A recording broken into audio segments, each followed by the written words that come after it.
പ്രധാനപ്പെട്ട വാർത്തയുടെ വിശദാംശങ്ങളിലേക്ക് കടക്കുകയാണ്. രാഹുൽ മാങ്കൂട്ടത്തിൽ എംഎൽഎക്കെതിരെ യുവതി മുഖ്യമന്ത്രിക്ക് നേരിട്ടെത്തി ലൈംഗിക പീഡന പരാതി കൈമാറി. ഗർഭഛിദ്രത്തിന് നിർബന്ധിക്കുന്ന ഡിജിറ്റൽ തെളിവുകൾ അടക്കം മുഖ്യമന്ത്രിക്ക് നൽകിയ പരാതിയിലുണ്ട്. 3 പേജ് നീളുന്ന പരാതിയാണ് മുഖ്യമന്ത്രിക്ക് നൽകിയിരിക്കുന്നത്. പോലീസിലേക്ക് ഉടനടി ഇതിന്റെ നടപടികൾക്കായുള്ള മുന്നോട്ട് പോക്ക്, അതിന്റെ വിവരങ്ങളാണ് ഇപ്പോൾ ലഭിച്ചുകൊണ്ടിരിക്കുന്നത്. അനന്തലക്ഷം വിവരങ്ങളായി ചേരുന്നുണ്ട്. അനന്തൻ, മുഖ്യമന്ത്രിയുടെ കയ്യിലേക്ക് പരാതി എത്തുന്നു. ഇത്രയും നാൾ പരാതി എവിടെ എന്നതായിരുന്നു ചോദ്യമെങ്കിൽ ഇപ്പോൾ പരാതി ഉണ്ട് എന്നതായിരിക്കുന്നു. ഇനി എന്താണ് അടുത്ത നടപടികൾ? എച്ച് വെങ്കടേഷ് മുഖ്യമന്ത്രി അദ്ദേഹത്തെ വിളിച്ചു വരുത്തി എന്നതടക്കമുള്ള വിവരങ്ങളുണ്ട്. ഉടനടി വേഗത്തിലുള്ള നടപടികളിലേക്ക് പോകാനുള്ള തീരുമാനമാണോ സർക്കാരിന്റെ ഭാഗത്തുനിന്ന്?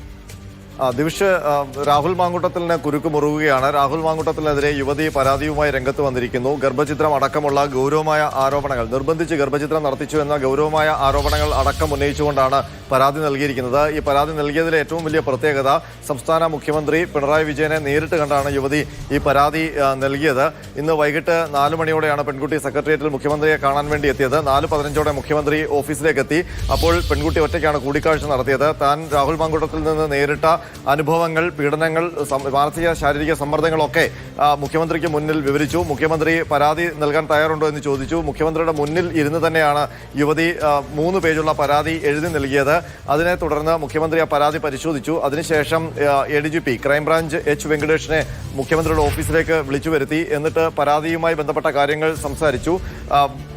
കർശനമായ നടപടി ഉണ്ടാകുമെന്നുള്ള ഉറപ്പ് നൽകിയാണ് പെൺകുട്ടിയെ മടക്കി അയച്ചത്.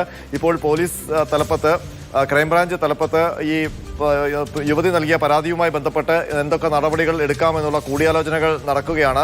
നമുക്ക് മനസ്സിലാകുന്നത് ഗൗരവമായ ആരോപണങ്ങൾ ഈ പരാതിയിലുണ്ട് എന്നുള്ളതാണ്. പരാതിയുടെ കണ്ടന്റ് പൂർണ്ണമായും പുറത്തു വന്നിട്ടില്ല. ആ പരാതിക്കുള്ളിൽ പറയുന്ന ഗൗരവമായ ആരോപണങ്ങൾ അതുമായി ബന്ധപ്പെടുത്തിയായിരിക്കും വകുപ്പുകൾ നിശ്ചയിക്കുക. ഏതായാലും രാഹുൽ മാങ്കൂട്ടത്തിനെതിരെ കടുത്ത നടപടി ഉണ്ടാകുമെന്ന് തന്നെയാണ് പോലീസ് തലപ്പത്ത് നിന്ന് അറിയാൻ കഴിയുന്നത്. നിലവിൽ രാഹുൽ മാങ്കൂട്ടത്തിനെതിരെ ക്രൈംബ്രാഞ്ചിൽ ഒരു പരാതികളുടെ അടിസ്ഥാനത്തിൽ FIR രജിസ്റ്റർ ചെയ്ത് അന്വേഷണം നടക്കുന്നുണ്ട്. ഇപ്പോൾ ലഭിച്ചിരിക്കുന്ന ആ പരാതി പ്രത്യേക FIR ആയി രജിസ്റ്റർ ചെയ്യാനുള്ള സാധ്യതയാണ് കാണുന്നത്. അങ്ങനെയെങ്കിൽ ഇന്ന് തന്നെ ആ FIR രജിസ്റ്റർ ചെയ്ത് പെൺകുട്ടിയുടെ മൊഴി എടുക്കാനുള്ള ആലോചനകൾ ഉണ്ട് എന്നുള്ള സൂചനകളാണ് ലഭിക്കുന്നത്. അങ്ങനെ വരുമ്പോൾ ഒരു പക്ഷേ ഈ ക്രൈം നടന്ന സ്ഥലത്തെ ലോക്കൽ പോലീസ് സ്റ്റേഷനിൽ പരാതി നൽകി അവിടെ ഈ FIR രജിസ്റ്റർ ചെയ്ത് ഒരു പക്ഷേ പെൺകുട്ടിയുടെ മൊഴി അവിടെ രേഖപ്പെടുത്തിയ ശേഷം ഈ അന്വേഷണത്തിനായി പ്രത്യേക സംഘത്തെ നിയോഗിക്കാനുള്ള സാധ്യതയാണുള്ളത്. അതല്ലെങ്കിൽ ക്രൈംബ്രാഞ്ച് ആസ്ഥാനത്ത് തന്നെ FIR രജിസ്റ്റർ ചെയ്ത് മൊഴി അവിടെ രേഖപ്പെടുത്താനുള്ള സാധ്യതയുമുണ്ട്. അപ്പോൾ 2 സാധ്യതകളാണ് ഇതിലുള്ളത്. അത് എത്രയും പെട്ടെന്ന് അതുമായി ബന്ധപ്പെട്ട തീരുമാനങ്ങൾ ഉണ്ടാകും എന്ന് തന്നെയാണ് അറിയുന്നത്. ഏതായാലും വേഗത്തിൽ തിരികെ